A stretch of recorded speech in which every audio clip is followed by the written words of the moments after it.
Bonsoir et bienvenue dans cette nouvelle vidéo en compagnie de Kratos et de Joe. Et ce soir, vous vous y attendez encore une fois, on est reparti pour un nouvel épisode de Thread Horror. Juste avant de commencer, on va vous remercier encore une fois parce que c'est important dans cette étape de transition de notre chaîne pour vous dire que on est super content de voir que vous êtes de plus en plus nombreux, que vous appréciez vraiment ce qu'on fait, que vous commentez beaucoup et vraiment nous on ressent beaucoup de gratitude par rapport à ça. Clairement vos retours et le fait que vous nous souteniez comme ça nous motive à faire de mieux en mieux à chaque fois et clairement on va pas s'arrêter là. Et comme on vous l'a demandé en post communauté et on a vu que vous avez réagi très positivement à notre question, on va lancer des threads audio prochainement. Donc on sortira ça au milieu de la semaine certainement, mais ne vous inquiétez pas, il y aura toujours les mêmes threads d'horreur le dimanche. Donc voilà, c'est clairement que du bonus. Allez, vous connaissez quand même un petit peu la tradition, si vous êtes nouveau sur la chaîne, n'hésitez pas à vous abonner, à liker et à partager la vidéo si elle vous a plu. N'hésitez pas aussi à commenter, à nous dire ce que vous pensez des histoires, comment vous aurez réagi, et aussi à nous envoyer des histoires si vous arrivez des choses pour qu'on puisse les raconter dans un futur thread abonné. Et on est parti pour la première histoire.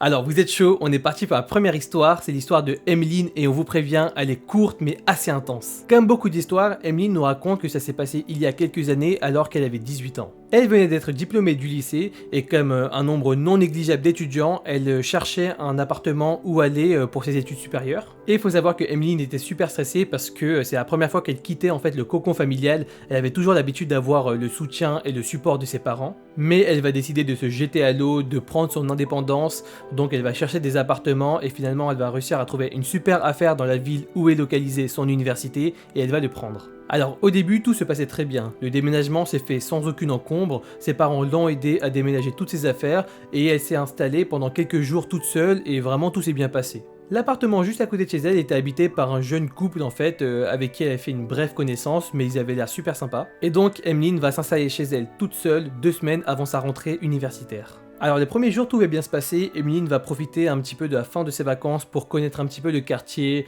pour aller repérer les endroits assez sympas de sa ville. Et elle va s'organiser une petite routine où elle fait les courses, elle apprend un petit peu à vivre toute seule. Et clairement, elle nous raconte qu'elle kiffait son nouveau quotidien. Il faut savoir que Emeline c'est pas quelqu'un qui a particulièrement peur d'être seule, donc le soir elle profitait pour regarder des films, traîner un petit peu sur YouTube, préparer sa rentrée et aussi parler à des amis. Donc pendant les premiers soirs il va pas se passer des choses particulièrement étranges, Emeline elle va vivre sa vie quotidiennement, mais c'est au bout de la fin de la première semaine que les choses bizarres vont commencer à apparaître. Il y aura des bruits un petit peu chelous qui vont provenir en fait de l'appartement de ses voisins. La nature de ces bruits vont dépendre des soirs, mais très souvent c'était des bruits de claquements, des coups dans des meubles, en tout cas on avait l'impression, et même parfois des disputes assez violentes. Bon, ça va pas plus la gêner que ça, parce que les murs en fait de sa résidence étaient par chance plutôt étanches, du coup elle n'entendait pas énormément, c'était juste une petite gêne de temps en temps. Autre fait important à savoir, et vous allez vite comprendre lorsque je vais vous le dire, mais son balcon, parce qu'elle avait un petit balcon, était aussi un petit peu collé à celui de ses voisins. Une petite cloison et un petit espace vide les séparaient, mais clairement si on cherchait à enjamber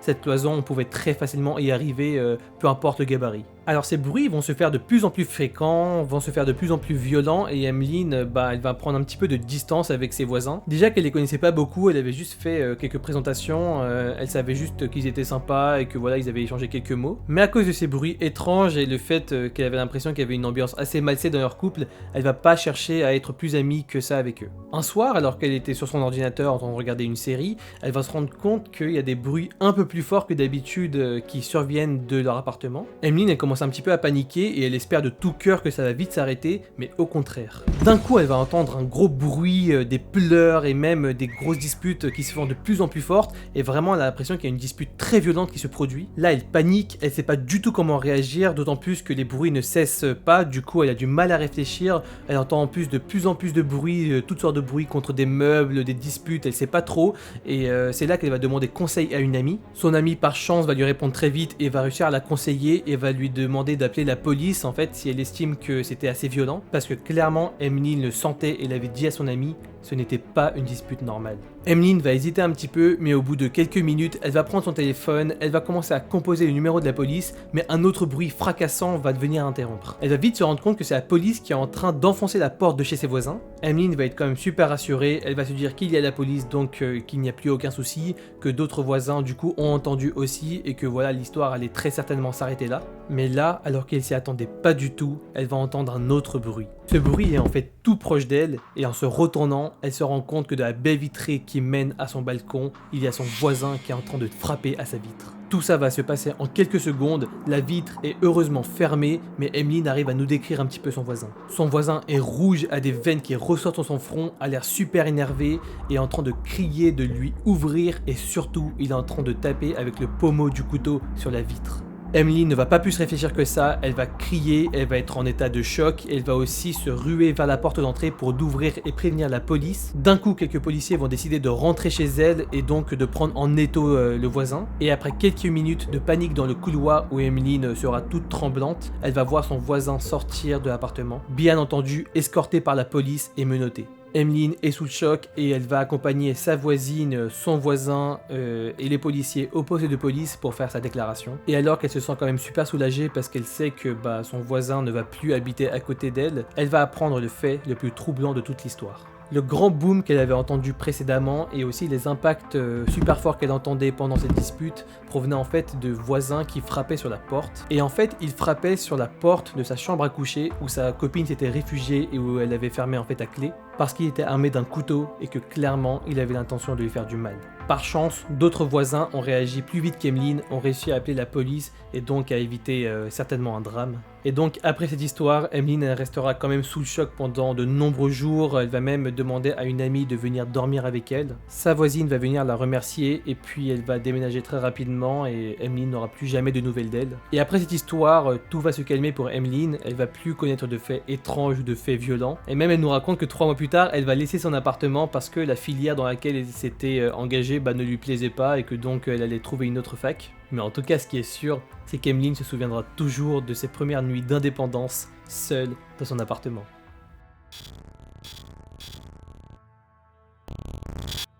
Pour cette deuxième histoire, on va changer complètement d'environnement et on va aller au collège avec l'histoire de Thibaut. Quand l'histoire s'est passée, Thibaut avait 15 ans et il nous dit que c'était en fait la fin du collège. Thibaut avait un bon groupe d'élèves, il nous dit que c'était un élève aussi plutôt studieux et il était vraiment hyper pressé d'aller au lycée. Du coup, il profitait pas mal de ses derniers jours de classe et vous savez, il n'y a plus trop d'enjeux à ce moment-là, donc du coup, il faisait pas mal de jeux dans la classe. Il avait déjà passé son brevet, il le sentait d'ailleurs très bien, donc là, franchement, il est très léger.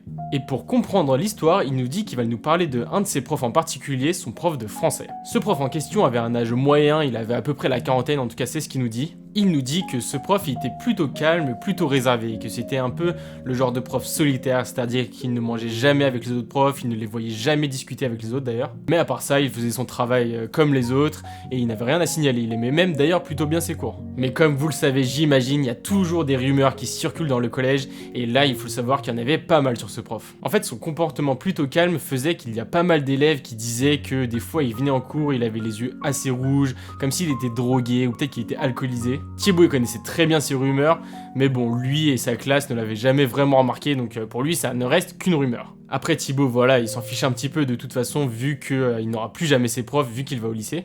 Et vu que toutes les épreuves sont maintenant passées, il a quelque chose d'autre en tête, le fameux mythique bal de fin d'année. Il faut savoir que chaque année, leur école organisait un petit bal traditionnel pour les 3e, pour voilà, célébrer la fin du collège. Du coup, cette soirée, elle se passait dans l'enceinte même du collège, et en fait, ils transformaient la salle de cantine pour en faire une espèce de salle réservée au bal. Petit détail important, il faut savoir que ce prof de français en question, il habitait vraiment très proche du collège. En fait, il habitait quasiment à une petite dizaine de minutes du collège. Et en fait, il habitait juste à côté d'un des amis de Thibaut qui le voyait régulièrement sortir de chez lui. C'est donc lui la source qui a balancé à tout le monde qu'il habitait là. Et quelques jours juste avant le bal, le fameux pote de Thibaut qui habite juste à côté du prof va leur envoyer un message WhatsApp sur leur groupe. Il va leur dire que le prof habite vraiment à quelques rues de chez lui et que ça lui arrive très souvent de passer devant chez lui quand il se promène. Mais ce soir-là, il s'est passé quelque chose d'un petit peu bizarre et c'est la première fois qu'il voit ça. Alors qu'il se promenait sur le trottoir opposé, il voit qu'il y a 4 personnes qui ont des capuches et qui se dirigent vers la porte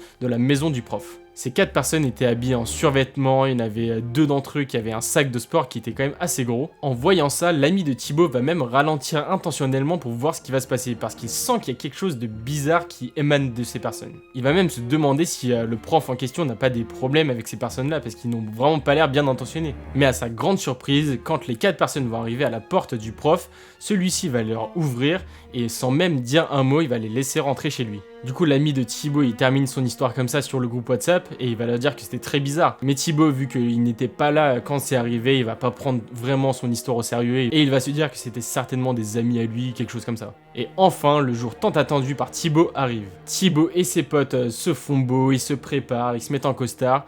Puis ils se retrouvent et vont au bal. Du coup, il va retrouver toutes les autres personnes de sa classe, il va voir aussi tous les profs qui sont là, il y a de la musique, il y a à boire. Bien sûr, il n'y a pas d'alcool, mais la soirée va très bien se passer, il va dire qu'il y a une super bonne ambiance, il y a des gens qui dansent, il y a des gens qui rigolent, en tout cas, tout se passe très bien. Mais alors que tout le monde semble s'amuser, Thibaut il va remarquer quelque chose d'un petit peu étrange. Il y a un prof qui se démarque un petit peu des autres, ce fameux prof de français. Thibaut nous dit que son prof de français était en fait adossé à un coin de la pièce, qu'il ne dansait pas du tout, il parlait avec personne, et il était sur son téléphone en train d'écrire des messages. À ce moment-là, Thibaut il trouve pas ça étrange, mais il trouve ça plutôt dommage de voir que son prof ne profite pas du tout de la soirée. Mais ça ne va pas renforcer l'image qu'il avait de ce prof et il va le trouver encore plus bizarre du coup à cause de ça. Alors qu'il avait complètement arrêté d'y penser et qu'il était en train de danser sur la piste de danse, il va voir que son prof de français se dirige vers la sortie de la salle et qu'il se dirige vers les couloirs du collège. À ce moment-là, tous les potes de Thibaut l'avaient vu et le fameux pote qui avait raconté l'histoire sur WhatsApp va leur dire qu'il y a vraiment quelque chose de bizarre avec lui.